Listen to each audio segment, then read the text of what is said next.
No one had touched the grand piano in the Ashford Estate for years, dust clinging to its ebony frame like forgotten memories, while afternoon light filtered through tall arched windows, casting golden patterns across the marble floor. Outside the gardens stretched for acres, but inside the house there was only stillness, a stillness so deep it seemed almost sacred. Clara Bennett stood in the doorway of the great room, her cleaning rag limp in her hand, knowing she was not supposed to be here. The head housekeeper had told her plainly that the great room was off limits, kept locked most of the time. Yet today the door had been left ajar, and she had wandered in, drawn by the faint scent of old wood and something sweeter, like the lingering perfume of a memory. Her gaze traveled to the piano, magnificent even under dust and shadow, the kind of instrument that held music in its bones. She stepped closer, shoes whispering against the marble, noticing the faint scratch on the lid and the slight dullness of the ivory keys that hinted at years of loving use. Somewhere above, on the third floor, behind a set of locked double doors, a man lay in a bed unmoving for over a year. Edward Ashford, 34 billionaire, heir to Ashford Holdings, once the face of glossy magazines and investment conferences, now just a name whispered in the hallways of his own home.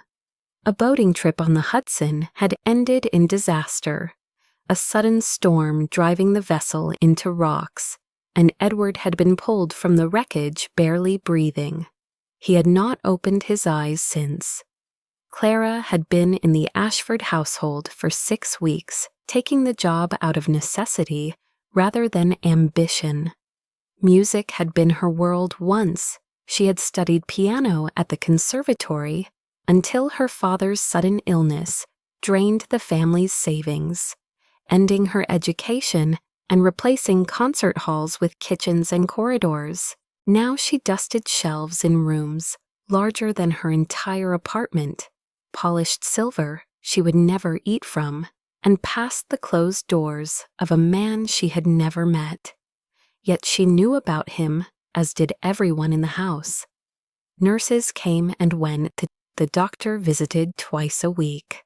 Meals were delivered, though he could not eat them, his clothes pressed and hung, as if he might dress himself tomorrow. The world outside had moved on, but inside the estate, time had stalled. Clara's eyes returned to the piano, and she could almost feel the weight of the keys under her fingers. Her mother had taught her to play on a second-hand upright when she was 6, her small hands struggling to stretch an octave, and later at the conservatory, the grand pianos had felt like gates to another world. She had not touched one since leaving. Her hands itched now, the longing as sharp as hunger. Upstairs, Edward's chest rose and fell in a slow, steady rhythm as machines hummed quietly at his bedside. His hands lay still atop the blanket, pale against the dark fabric. But if anyone had been there, they might have seen the faintest movement in his left hand, no more than a tremor. Clara took another step toward the piano, telling herself she would just brush away a bit of dust from the lid. But when her fingers touched the cool wood, something inside her shifted. She pulled back the cover, revealing the polished black surface, dulled only slightly by neglect, lifted the fallboard, and saw the keys waiting patient and silent. Her reflection looked back at her, a maid in a plain uniform hair, tied neatly back eyes less calm than she wanted them to be. She sat down the bench, creaking softly under her weight, and for a long moment rested her hands on her knees, listening to the quiet. Then slowly she raised them and let her fingertips hover over the keys. It had been years, but some things the body remembers, even when the mind tries to forget. Without quite meaning to, she pressed a note, then another. The sound was rich and full, filling the great room like a voice long silenced. She played a simple chord, then the opening bars of a song she had learned as a girl, the notes floating up toward the high ceiling and brushing against the walls, lined with portraits of stern-faced Ashford ancestors. On the third floor, Edward's breathing changed. His pulse quickened just enough to set off a soft, almost imperceptible beep on the monitor, and his fingers twitched again, faint but deliberate. Clara did not know this. She only knew that for the first time in years, she felt like herself again, her world narrowing to the music and the way it moved through her, while outside the afternoon light deepened, as if the house itself were leaning in to listen. The Ashford Estate was the kind of place people slowed down to stare at from the road, a stretch of stone walls and wrought iron gates, guarding a property that seemed to exist outside of time. Set on a rise above a private lake, the main house had stood for more than a century, its gables and chimneys rising against the sky, its windows glinting like watchful eyes. Inside, every hallway seemed to lead to another hall, every room to another room, until the mind lost count and the sense of direction surrendered to the sheer size of it. Clara had grown up in a modest two-bedroom home in a small town where she knew every crack in the sidewalk, and working here felt like stepping into a storybook, only the story was written for someone else. The air in the estate was always faintly scented with polish and old wood. The floors gleamed, and the curtains were heavy enough to muffle sound and light. The staff moved quietly, their uniforms neat, their conversations in hushed tones. Clara's duties were simple. On paper, keep the guest wing tidy, polish the banisters, dust the less used rooms, and assist in the main kitchen when needed. In reality, the rhythm of the house was dictated by the unseen presence on the third floor. Edward Ashford was never spoken of at length, but his condition shaped everything.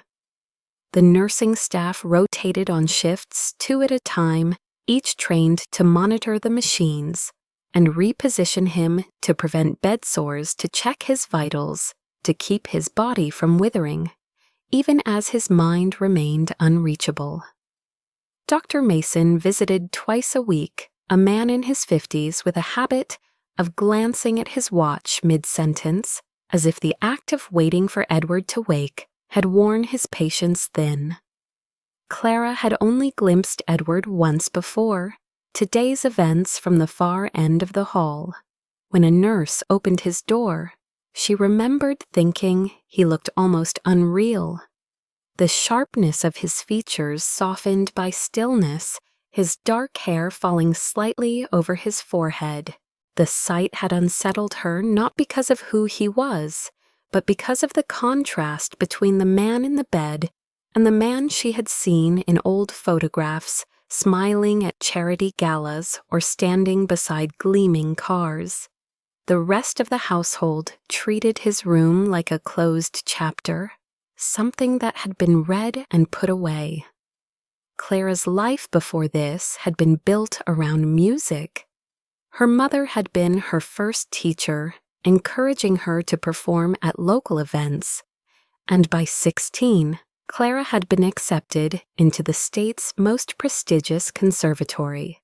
The years that followed were a blur of practice rooms recitals, and the quiet satisfaction of mastering pieces that had once seemed impossible. But all of that had ended abruptly when her father fell ill. Hospital bills piled high, the family's small business collapsed, and Clara found herself packing up her sheet music along with her belongings. She told herself she would return to music later, but later never came. When Mrs. Green had offered her a position at the estate. The pay was more than she could make anywhere else without a degree. The uniform and the long hours were the trade-off. She had never expected to feel anything here except the monotony of cleaning rooms she would never sleep in. Yet the more she worked, the more she noticed small details about the man upstairs. A shelf in the library filled entirely with music scores, some annotated in the margins with neat, decisive handwriting.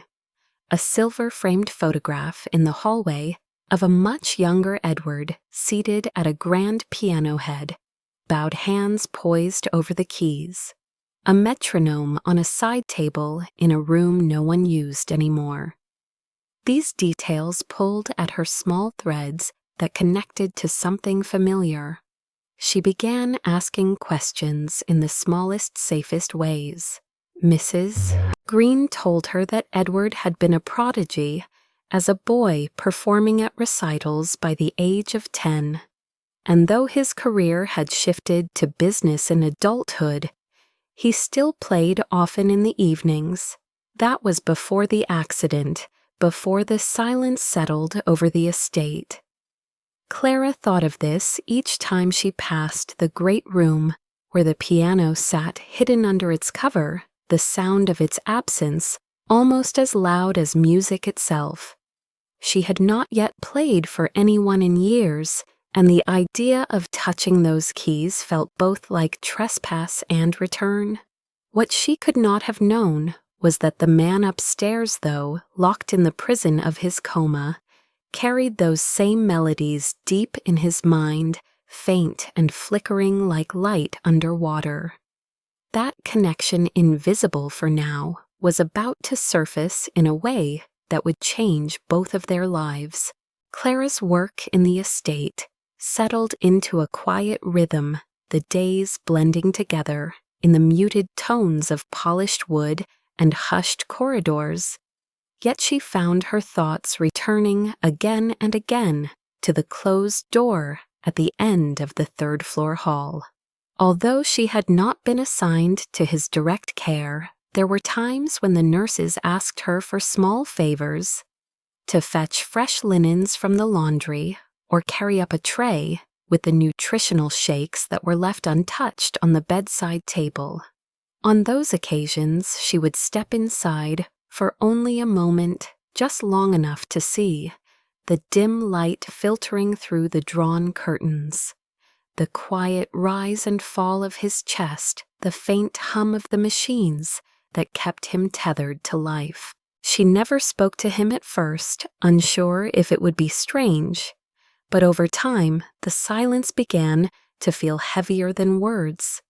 And one afternoon, as she placed a folded blanket on the armchair, she murmured, almost without thinking, "You probably don't even know I'm here." Of course, there was no answer yet. The act of speaking loosened something in her. She began saying a few words each time she entered, small remarks about the weather or the menu in the kitchen, as if talking to herself, but not quite. Once, while replacing the flowers in a vase near the window, she told him about a book she had found in the library, an old volume of poetry with notes in the margins, and wondered aloud if he had been the one to write them. Another time, when the autumn wind rattled the window panes, she confessed she missed hearing music, any music at all, in the echoing halls. These moments were brief, scattered between her other duties, but gradually they formed an invisible thread, a quiet presence she began to feel whenever she entered the room. It was during one of these small visits that she noticed the silver metronome on his bedside table, its pendulum still a thin film of dust along its base. Without thinking, she reached out and set it gently, swinging the steady tick, filling the otherwise stagnant air. She imagined him hearing it somewhere, deep inside, a faint reminder of rhythm and time. the nurses never commented on her habit of lingering for a minute or two, perhaps because they saw no harm in it, perhaps because they had long stopped expecting change.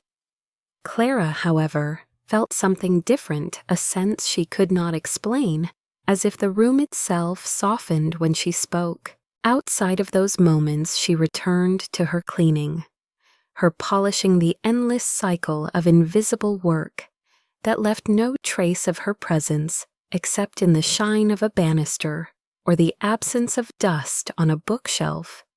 Yet in her mind, the sound of the piano lingered from that day in the great room, the way her fingers had found the keys as if no time had passed.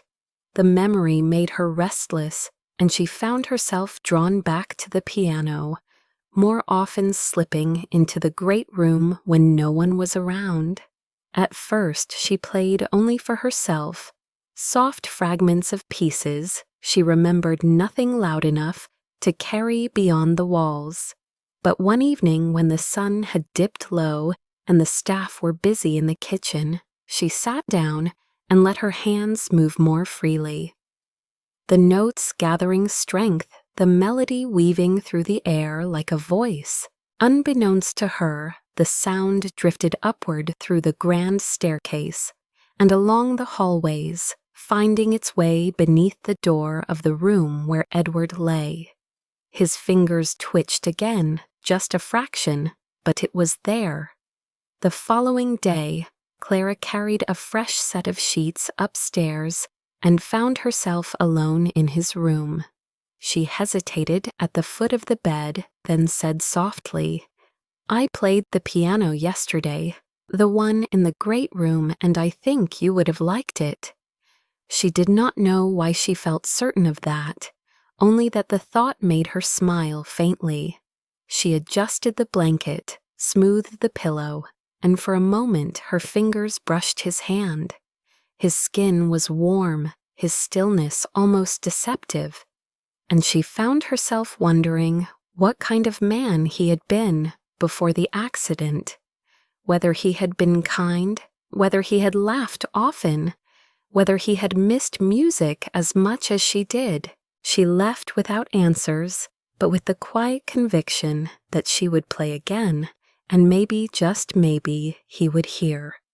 It was on a rain-soaked afternoon that the shift truly began, the kind of day when the sky pressed low, and the estate's tall windows ran with streams of water, muting the world beyond the glass.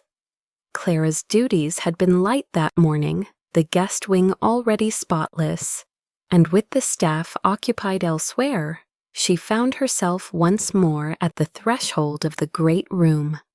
The air inside felt cooler, touched by the dampness outside, and the faint scent of polish mingled with something older. A trace of the years the room had stood unused. She crossed to the piano without hesitation, now her hands already lifting the cover, the sight of the keys filling her with a strange mix of comfort and longing. She began with a simple warm-up, her fingers stumbling over the first few notes, before finding their place, the music unspooling in a gentle stream. Without thinking, she shifted into Clair de Lune, the melody her mother had played on rainy days when she was a child, a piece that had always seemed to carry the hush of falling water within it. The sound swelled, filling the cavernous room and slipping out into the hallways, curling up staircases, and through the narrow cracks beneath closed doors. On the third floor, Edward's steady breathing altered the rhythm, catching for the briefest moment. The fingers of his right hand moved so faintly it could have been imagined, but the motion was deliberate, a slow curl and release. The nurse on duty glanced at the monitor, noting a slight elevation in his heart rate, but dismissed it as nothing unusual. Clara played on her eyes, half closed her body, swaying slightly with the rise and fall of the music. She imagined an audience of one unseen and silent, somewhere far away, but listening.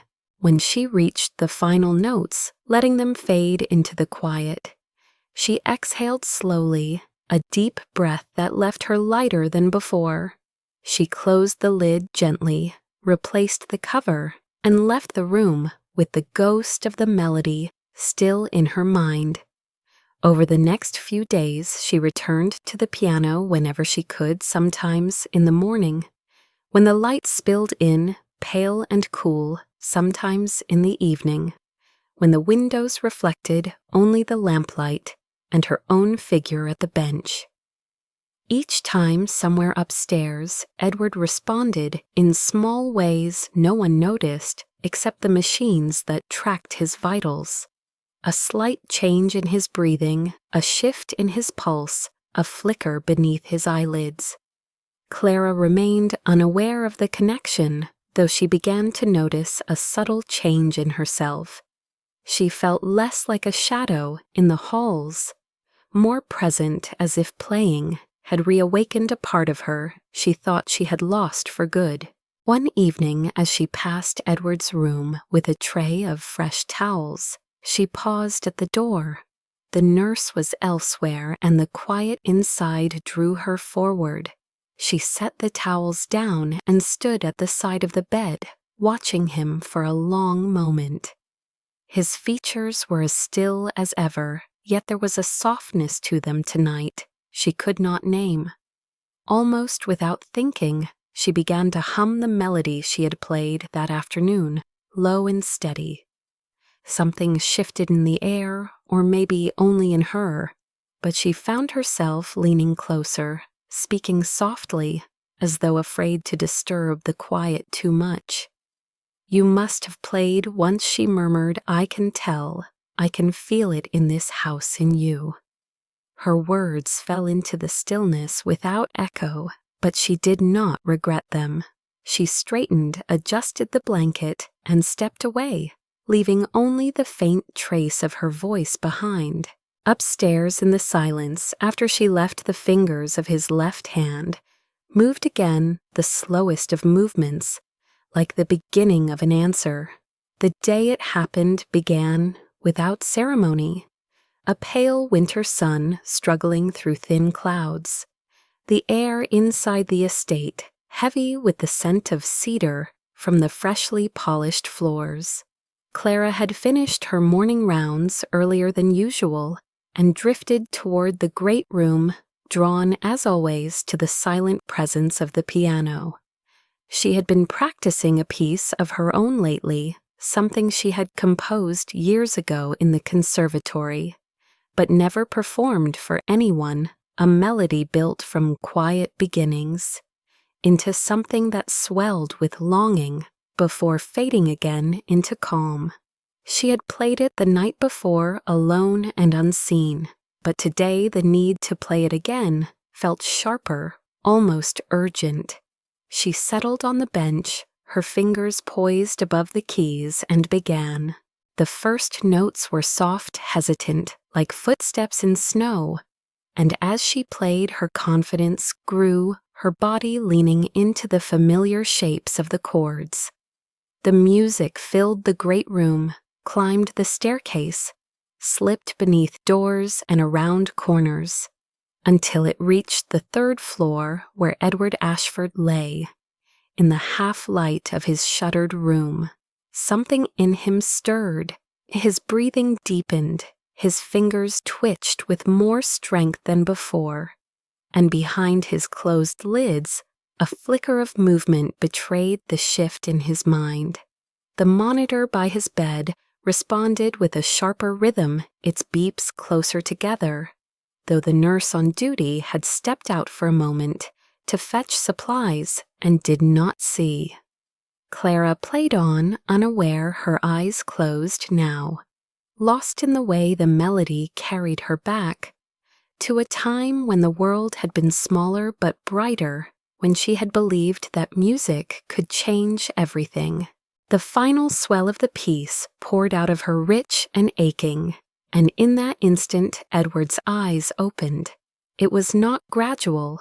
One moment darkness, the next a flood of light, and the vague outlines of a ceiling he did not recognize. His gaze shifted, searching, as if drawn toward the faint echo of music still hanging in the air.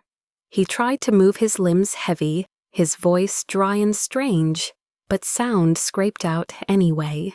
The nurse returned at that moment and froze in the doorway, eyes wide before fumbling for the call button on the wall. Clara heard the commotion faintly, a distant clatter of footsteps, but was still playing the last notes when the sound of hurried voices reached her. She lifted her hands from the keys, the silence after the music almost startling, and turned toward the noise. Instinct pulled her up from the bench, down the hall, up the staircase, her pulse quickening, though she did not know why. She reached the 3rd floor just as Dr. Mason arrived from the opposite end, pushing past the nurse into Edward's room. Clara stopped in the doorway, breathless, her eyes locking on the figure in the bed. Edward was looking around, his gaze unfocused but moving alive, and when it settled on her, something in his expression shifted. She stepped forward without thinking, the rest of the room falling away, until there was only the space between them. He tried to speak, again the sound a rasp, and she moved closer, bending slightly to hear. "You played my song," he whispered the words, halting but clear enough to make her breath catch. For a heartbeat, she could not move the weight of the moment, pressing down until it almost broke her. Then she smiled, though her eyes stung, and said softly, "Yes." Dr. Mason was speaking to him now, checking his reflexes, shining a small light into his eyes, issuing instructions to the nurse.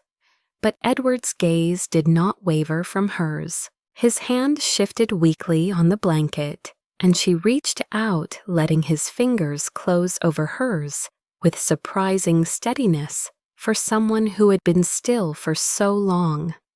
The touch was light but deliberate, a connection that sent a current through her she could not name.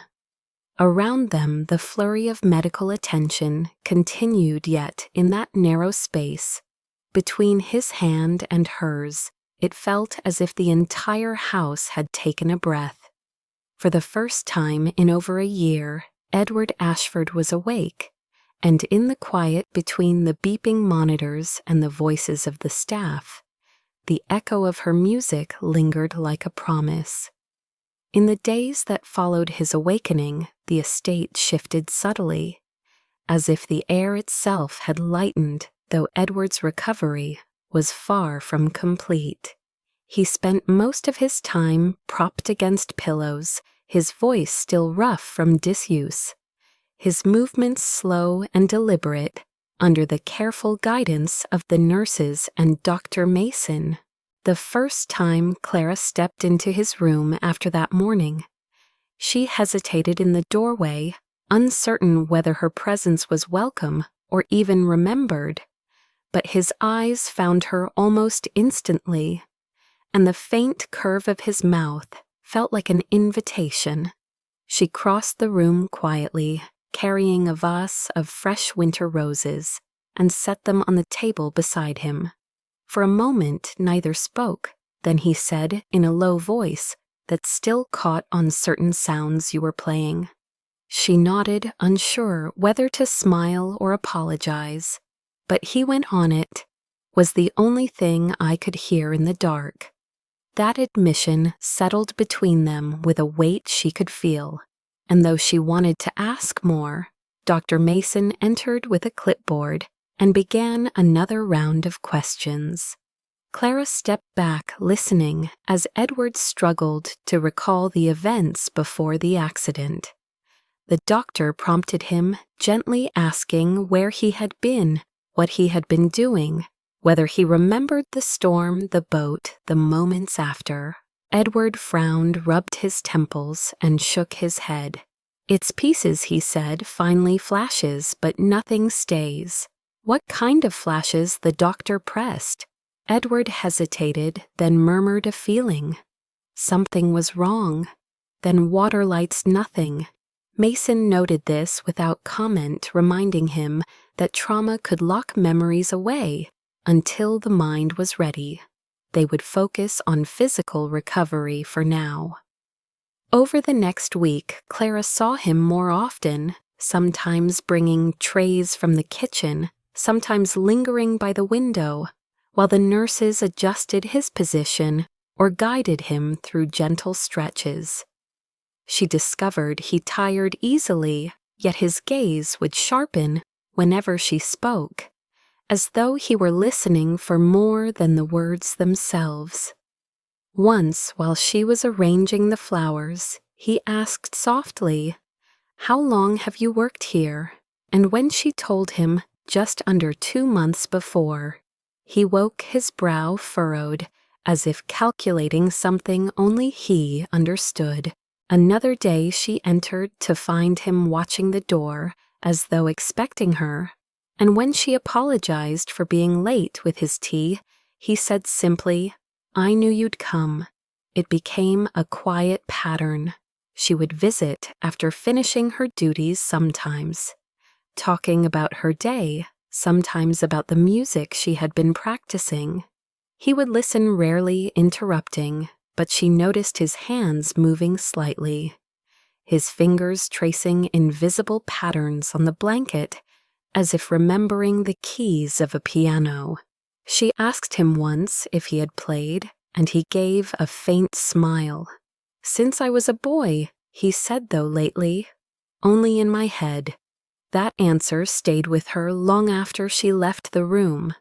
The more they spoke, the more she learned about him, not from headlines or staff whispers, but from the small, unguarded moments he allowed her to see. The way he glanced at the window when it rained, the dry humor that surfaced unexpectedly, the silence he seemed comfortable sharing. Yet beneath all of it, there was a shadow, a tension in his expression, whenever the conversation drifted too close to the night of the accident. Clara did not press him, but she carried the questions silently, wondering what it was that stirred at the edges of his memory. In the evenings, she still played in the great room when she could, and though he could not yet manage the stairs to hear her, she knew the music reached him. More than once, a nurse mentioned his vitals improved on the nights she played a detail that made her chest tighten in a way she could not quite explain. Whatever fragile thread had been woven between them during his coma had not broken with his awakening. If anything, it was pulling tighter, drawing them both toward something neither yet understood.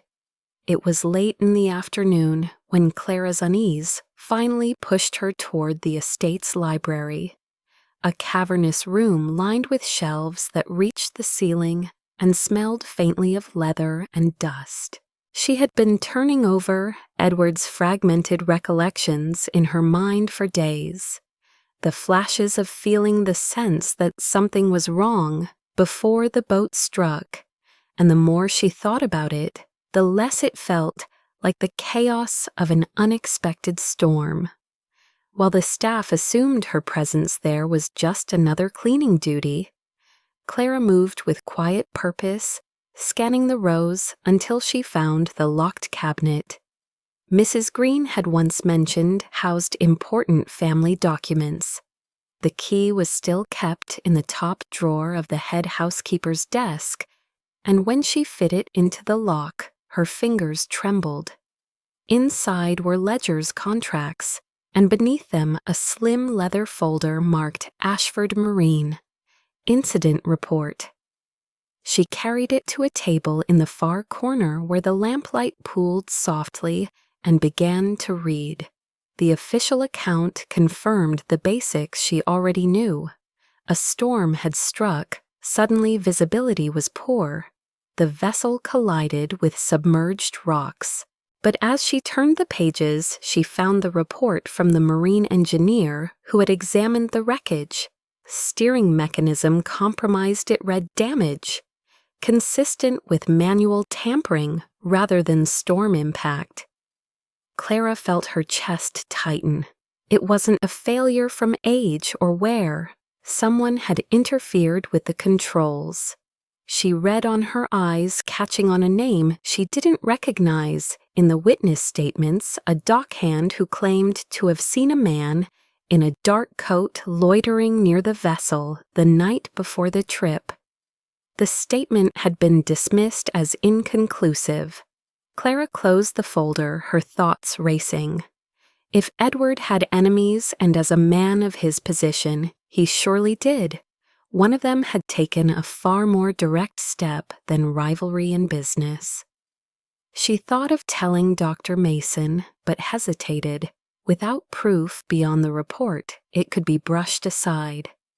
Edward needed to know, yet she feared what such knowledge might do to his fragile state. That night, as snow drifted silently past the tall windows, she carried a tray of tea to his room.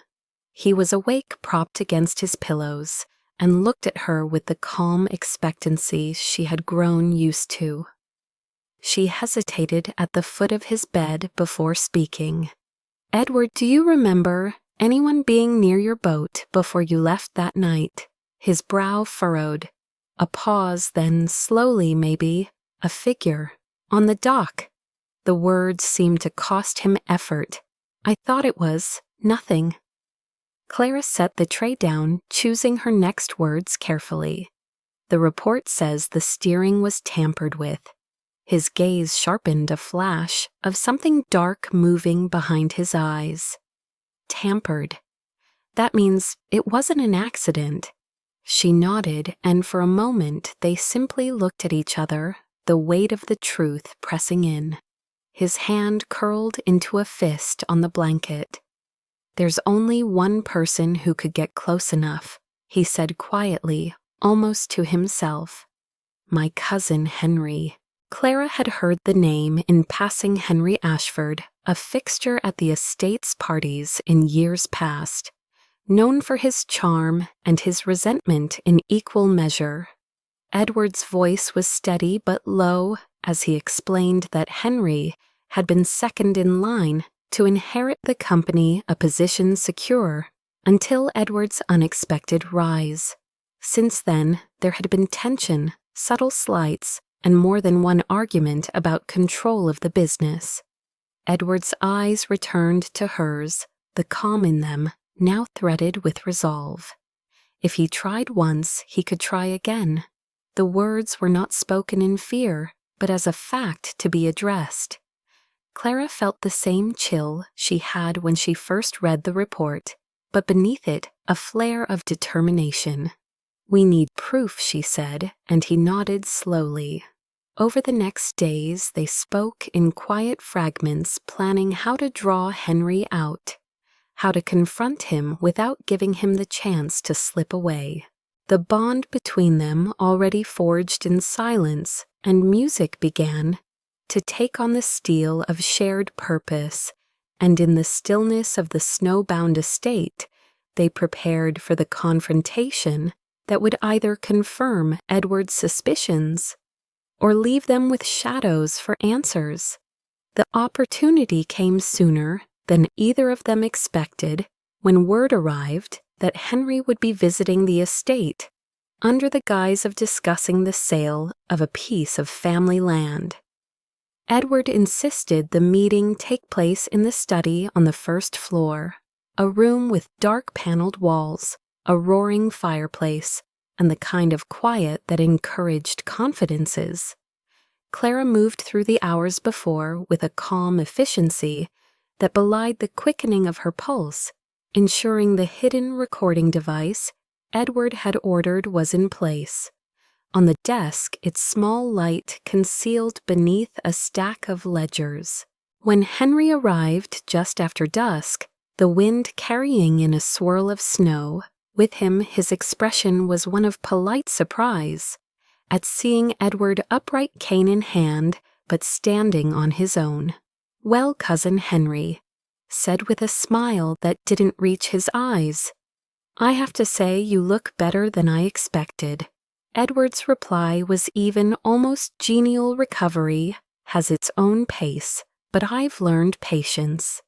They exchanged a few minutes of pleasantries before Edward steered the conversation toward the company, asking leading questions about recent projects, investments, and finally the marine division.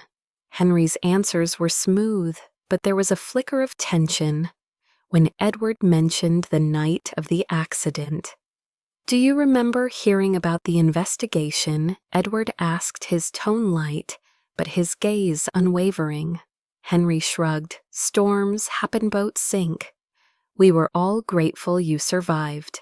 Edward leaned back slightly, letting the pause stretch before saying, "Interesting choice of words, given the steering was tampered with."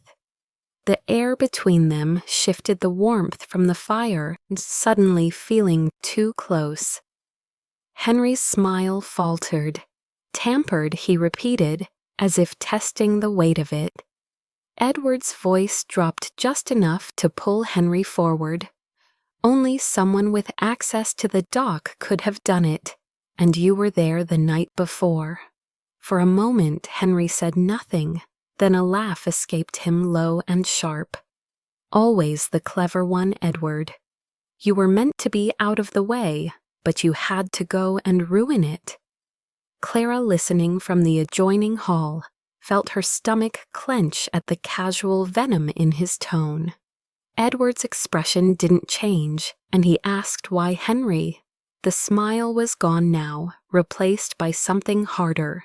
"Because you were always the chosen one, the heir, the golden boy. I was tired of waiting for scraps." The words hung in the air, damning and unguarded. At that moment, two plainclothes officers stepped through the door behind Clara, their badges flashing in the firelight.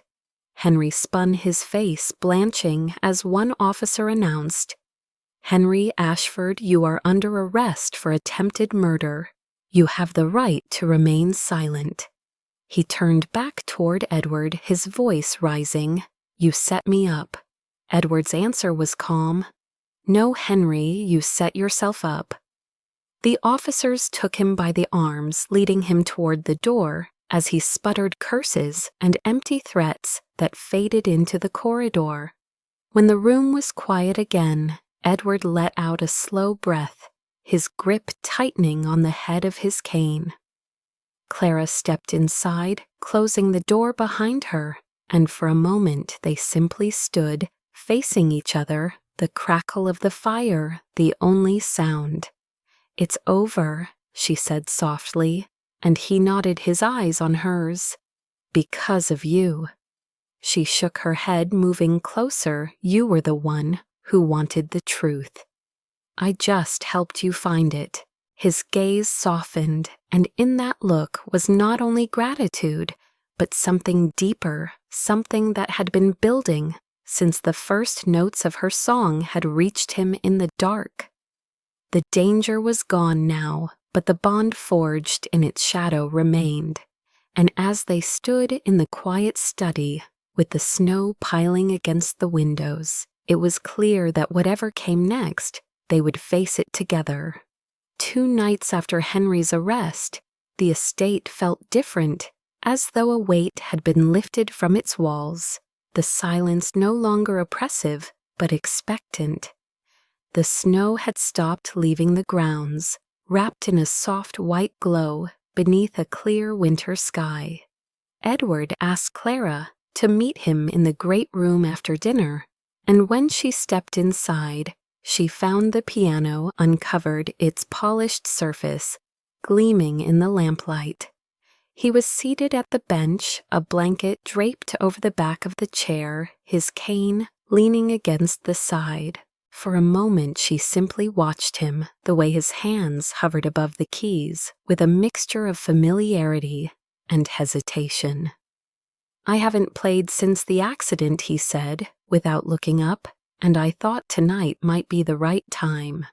He began to play slowly, the notes deliberate at first, as though reacquainting himself with each key, then gathering strength until the melody filled the room. It was the piece she had played for him the day he woke only now in his hands. It seemed to tell a different story, one of return and recognition. Clara stood by the edge of the piano, her chest tightening with the swell of the music memories folding over themselves. The first time she touched these keys, the quiet hours in his room, the way his voice had sounded when he spoke her name. When the last note faded, he looked up at her, his expression unguarded. "That song brought me back, Clara," he said, "but it wasn't just the music. It was you." She felt her breath catch the air between them, charged with something fragile and undeniable. He rose slowly, coming to stand before her, his height casting a shadow that mingled with hers on the polished floor. "Do you know how many people left when I couldn't open my eyes?" he continued. "How many decided I was no longer worth the time? You didn't. You stayed, you cared. You spoke to me as if I could hear, and you played when the house was silent." "I didn't want to leave," she said quietly, "because I felt like you were listening." He answered every note, every word. His hand lifted, then brushing lightly against her cheek, and she did not step back. "You were my light in the dark, Clara, and I don't want to imagine my life without you in it." The words settled between them with the weight of truth, and she could see in his eyes that this was not impulse, but something that had grown quietly, insistently, over weeks and months. She smiled faintly, her throat tight, and before she could speak, he leaned forward, resting his forehead against hers. "Let me be clear," he said softly. "I don't just care for you because you helped me, or because you brought me back. I care for you because you are you." Her eyes closed briefly, the warmth of his presence surrounding her, and when she opened them again, she saw only him, the man she had once thought of as untouchable, now looking at her as if she were the center of his world. She didn't know which of them moved first, only that the space between them vanished, and when his lips met hers, it was with a tenderness that spoke of both gratitude and promise. The kiss was unhurried, deepening slowly, like a song that refused to be rushed. When they finally drew back the firelight from the hearth painted gold along the edges of his hair, and her hand remained in his, as naturally as if it had always been there, outside the winter night stretched vast and silent, but within the walls of the great room the music lingered in the air, a silent refrain of everything they had shared and everything yet to come. Winter slowly gave way to early spring, the snow retreating from the edges of the gardens to reveal the first shoots of green pushing through the soil, and with it came a new rhythm in the Ashford Estate. Edward's strength returned steadily under the guidance of his physical therapist, his steps more assured each week until the cane became more of an accessory than a necessity. The business that had once consumed him now took a different shape in his life. His days divided between meetings in the city and hours spent at the estate, where the great room no longer stood silent. Clara remained in his world not as a maid, but as the director of the Ashford Foundation for Music, a new venture Edward had insisted on creating in her name to provide instruments and lessons to children who might otherwise never touch a piano. She resisted at first, claiming she had done nothing to deserve such an honor, but he countered with quiet certainty, "You gave me back more than my life. Clara, you gave me back myself." On the night of the Foundation's first benefit concert, the estate's great room was transformed.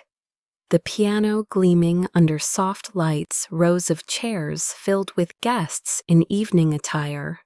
Clara moved among them with a poise she never would have imagined. Months earlier, greeting donors, thanking volunteers, but always aware of Edward watching her from across the room. When the time came for the performance, it was Edward who took the bench, his fingers confident as they moved across the keys, filling the room with the peace that had bound them together from the beginning. Clara stood at the side, her heart swelling with each familiar phrase, knowing that every note carried the story of how far they had come. As the final chord lingered in the air, the room erupted in applause. But for Edward, the only acknowledgement that mattered was the quiet smile she gave him, a smile that said everything without a word. Later, as the guests drifted away and the last of the candles burned low, they walked together through the gardens, the night cool and fragrant with early blooms. Edward paused by the edge of the fountain, turning to her with that look she had come to know steady and unshakable. "You know," he said, "I used to think I had everything: money, influence, success, but it all felt incomplete. And then you came, and I realized none of it meant anything without someone to share it with." She shook her head with a soft laugh. "You give me too much credit," but he caught her hand, holding it firmly. "I give you exactly the credit you deserve. You stayed when you could have left, you cared when no one else did, and you brought music back into a house that had forgotten it." His voice softened, "But more than that, you brought it back into me." She felt the truth of it settle in her chest, warm and solid, and for a long moment they simply stood there, the sound of the fountain mingling with the distant hum of the city beyond the gates. The moon hung low above the estate, casting a silver glow over the path ahead, and as they began to walk again, hand in hand, Clara realized that the life she had stepped into out of necessity had become the life she wanted more than any she had imagined. The piano in the great room would never again gather dust, and the man who once lay silent in a darkened room now stood beside her, alive in every sense. Sometimes she thought the most extraordinary changes come from the simplest acts. A song played in an empty room, a hand held in the quiet, a choice to stay when it would be easier to go. And as they disappeared into the soft darkness of the garden, the truth was clear in the easy way their steps matched in the music that seemed to follow them even in silence. Love had not just woken him, it had built something new for them both, something that would endure long after the last note faded.